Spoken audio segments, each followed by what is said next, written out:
یہ جو جوانی کا حصہ ہوتا ہے یہ زرخیز حصہ ہوتا ہے، زرخیز وقت ہوتا ہے، اور اس خاص حصے پر شریعت نے حکم زیادہ لاگو فرمائے۔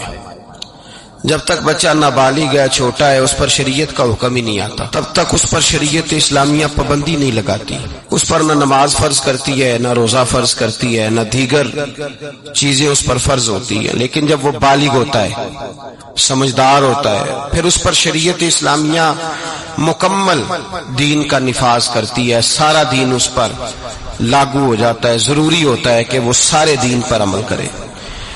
اور صرف عمل کرنا ہی ضروری نہیں ہوتا، جوان کے لیے دین کے احکامات سیکھنا بھی ضروری ہو جاتا ہے، نماز بھی سیکھے، وہ اپنے پاکی ناپاکی کے مسائل بھی سیکھے، جہاد آیا ہے تو تربیت حاصل کرے، شادی کرنی ہے تو نکاح کے، طلاق کے، عورتوں کے جس قسم کی اس کو ضروریات ہیں وہ سارے مسائل سے آگاہی حاصل کرے۔ تو جوان پر شریعت کے احکامات ہیں۔ نابالغ تھا تو ویسے اس پر ابھی حکم نہیں تھا، جب زیادہ بوڑھا ہو جاتا ہے اس کو شیخ فانی کہتے ہیں فقہ کی زبان میں۔ جب زیادہ بوڑھا ہو جاتا ہے، ضعیف ہو جاتا ہے، تو اس کے لیے بہت ساری چیزیں ویسے معاف ہو جاتی ہیں۔ بہت زیادہ بوڑھے آدمی کے لیے جہاد کی معافی ہے۔ بہت ضعیف ہو گیا ہے تو اب اس کے لیے حکم ہے کہ روزہ نہ رکھے، کسی اور کو رکھوا دے۔ بہت زیادہ ضعیف ہو گیا تو جہاد کی اس کو رخصت ہے۔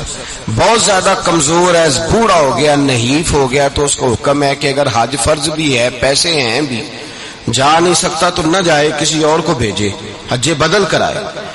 بچوں پر حکم ہے نہیں، بوڑھوں کے لیے گنجائش ہے، تو پھر سب سے زیادہ حکم ہوا کس کے لیے؟ جی مست ہر کئی مست مئے ذوق تنے آسانی ہے، حیدری فقر نے دولت عثمانی، تم کو اسلاف سے کیا نسبت روحانی۔ اور اقبال پتہ کیا کہتے ہیں؟ رو پڑے علامہ اقبال کہنے لگے مردہ وہ قوم ہوتی ہے جس قوم کا جوان بے ضمیر ہو جاتا ہے، وہ قوم مر جاتی ہے جس کا جوان تھک جاتا ہے۔ کہتے تیرے صوفے ہیں افرنگی، تیرے کالی ہے ایرانی، صوفے آئے ہیں تیرے یورپ سے اور قالین منگوایا ایران سے، تیرے صوفے ہیں افرنگی، تیرے کالی ہے ایرانی، لہو مجھ کو رلاتی ہے جوانوں کی تن آسانی۔ اقبال کہنے لگے جوانوں کا وجود آسانی پسند ہو گیا ہے تو میں خون کے آنسو نہیں روتا، میں لہو کے ساتھ روتا ہوں۔ اقبال کہتے ہیں پلٹنا جھپٹنا اور جھپٹ کر پلٹنا، لہو گرم رکھنے کا ہے ایک بہانہ، توانائی پیدا کر، ہمت کر، جوان ہو کے ہاتھ پھیلا رہا ہے، جوان ہو کے تو قرضہ مانگ رہا ہے، جوان ہو کے تو لوگوں کو دیکھ رہا ہے، جوان ہو کے تو دائیں بائیں کی طرف دیکھ رہا ہے، اپنی دنیا آپ پیدا کر اگر زندوں میں ہے۔ سر آدم ہے ضمیر کن فقہ ہے زندگی۔ جوان یا تو فیشن کا عادی ہے، یا ٹیلی فون کا دل دادا ہے، یا تو نت نئے اس کو ڈیزائن چاہیے۔ میرے رسول پاک سید عالم صلی اللہ تعالی علیہ وسلم نے فرمایا اغتنم خمس قبل خمس، 5 چیزوں کو 5 سے پہلے غنیمت جانو، جان لو کہ غنیمت ہے، تمہارے پاس تحفہ ہے، 5 کو 5 سے پہلے۔ اس میں سے ایک چیز حضور نے یہ بیان فرمائی، فرما شباب کا قبل حرمک، جوانی غنیمت جان لے بڑھاپا آنے سے پہلے۔ اور پھر اگلے لفظ بھی ہیں بخاری مسلم میں، حضور نے فرمایا قیامت کے دن فرشتے تو حساب کتاب لیں گے نا، من ربک ما دینک ما کنت تقول فی حق ھذا الرجل، قبر میں بات ہو۔ فرمایا اللہ قیامت کے دن بندے کو اپنے سامنے کھڑا کر کے 4 سوال پوچھے گا۔ کون پوچھے گا؟ بولیے۔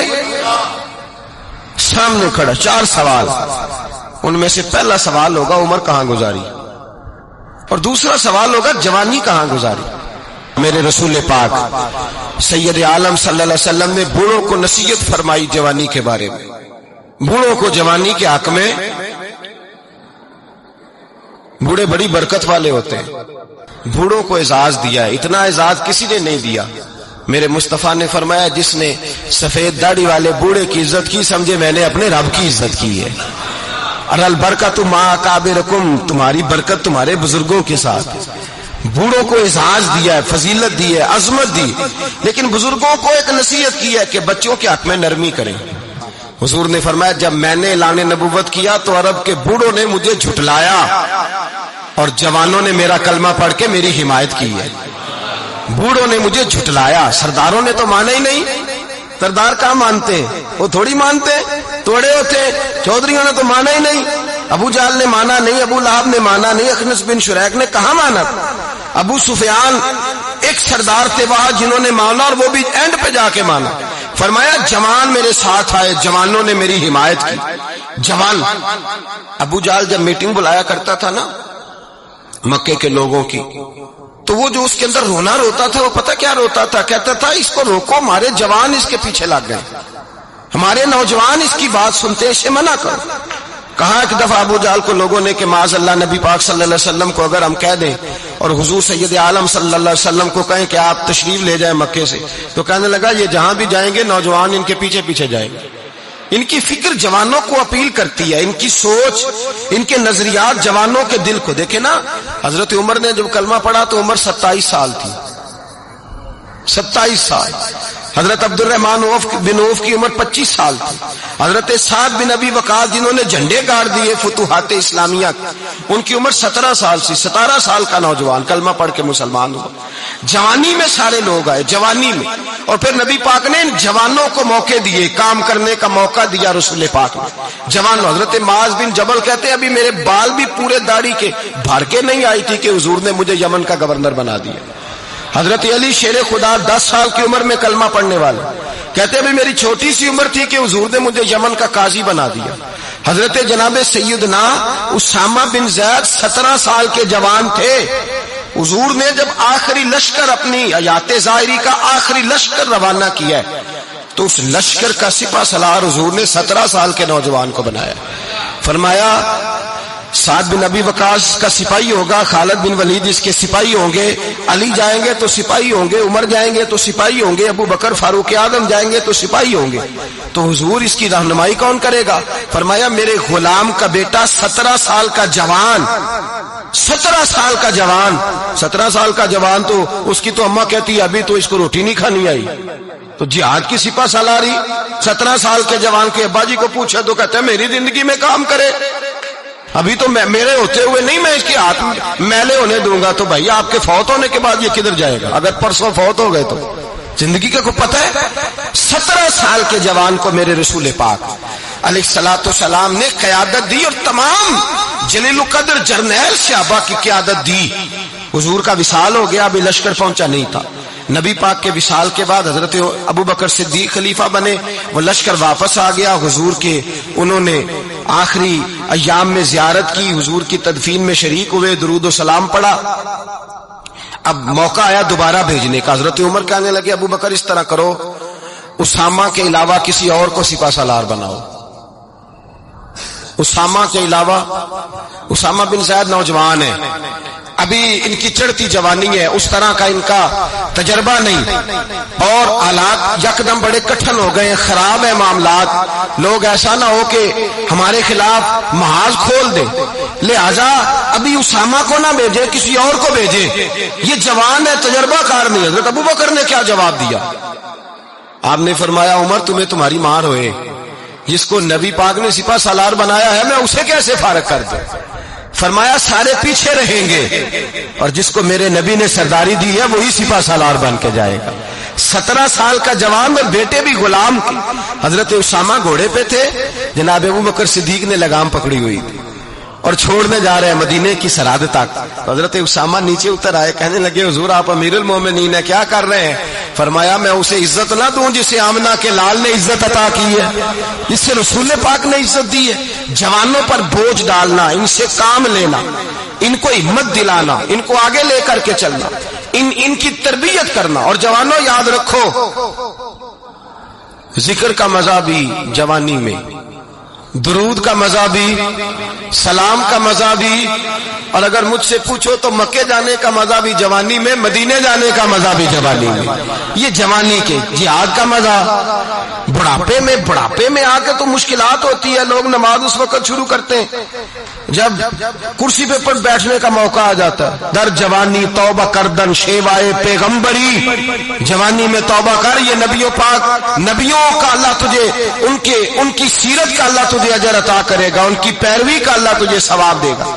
حضرت انس بن مالک فرماتے ہیں میں حضور کی بارگاہ میں حاضر تھا, ایک جوان آیا توبہ کرنے اور ایک بوڑھا آیا, ایک جوان اور ایک بوڑھا.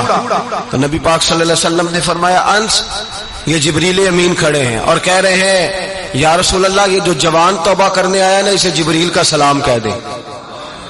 تو حضور فرماتے ہیں میں نے اسے کہا بوڑھے کو سلام نہ دوں؟ وہ بھی تو توبہ کرنے آیا، بوڑھے کو سلام نہ دوں؟ تو حضرت جبریل امین عرض کرنے لگے یا رسول اللہ اس کا تو وقت آیا تھا توبہ کرنے کا، اس نے تو اب توبہ. مولا رومی کہتے ہیں کہ جو بھیڑیا تھا بوڑھا ہو گیا، بھیڑیا بوڑھا ہو گیا، بکری گزر رہی تھی، اب بیمار ہو گیا، کمزور ہو گیا، بوڑھا ہو گیا، تو بکری گزر رہی ہے تو لومڑی اس سے کہنے لگی بادشاہ شکار آیا ہے، مارو چھلانگ پکڑ لو. کہنے لگا نہیں اب میں نیک ہو گیا ہوں، جانوروں کو تنگ نہیں کرتا، اب میں جانوروں کو تنگ نہیں اب نہیں میں کسی کو تنگ کرتا. تو کہتا ہے لومڑی بڑی سیانی تھی، ہنسنے لگی، کہنے لگی نہیں اب تجھ سے دوڑا ہی نہیں جاتا، اب تجھ سے شکار پکڑا، اب تو بڑھاپے میں آگے کہتا ہے میں ولی اللہ ہو گیا ہوں. تو بتا بات اس وقت کی کر جب طاقت تھی اس وقت کی بولی بول، میں نیک ہو گیا ہوں. تو ملا رومی کہتے ہیں بڑھاپے میں جا کے تو اس طرح کے لوگ بھی نیک ہو جاتے ہیں. پتہ تو تیرا تب ہے جب طاقت ہو، ہمت ہو، توانائی. میرے نبی پاک علیہ السلام نے فرمایا قیامت میں اللہ کے عرش کے سائے کے علاوہ سایہ نہیں ہوگا.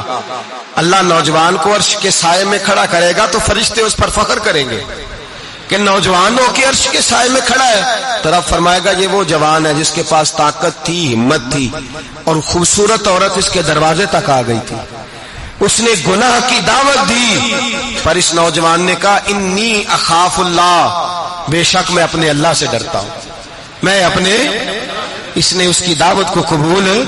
تو بھائی یاد رکھیں جوانوں کے لیے پہلی نصیحت یہ ہے کہ جوان نہ بنے، ایماندار بنے. کیا بنے؟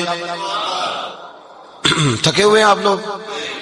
جی بولے نہیں نا، مینوں پریشانی لگ گئی کہ مجمع تے بڑا سارا سی، بہت زیادہ سی، وہ یہاں بھی بندوبست، نیچے بھی بندوبست، باہر سارا سین میں. پھر بھی مجھے دو ساتھی کہنے لگے جی اساں گلی چ نماز پڑھی، کوئی بندوبست ہو نہیں سکتا. میں کیا ہن تے ٹائم ہی کڈنا پینا ہے، اتنے سارے ہیں آپ، تو آپ کی آواز بھی تو آنی. جوان بننا چاہیے کہ ایماندار بننا چاہیے؟ جی جوان جب ایماندار ہوتا ہے نا تو پھر معاشرہ سارا ایمان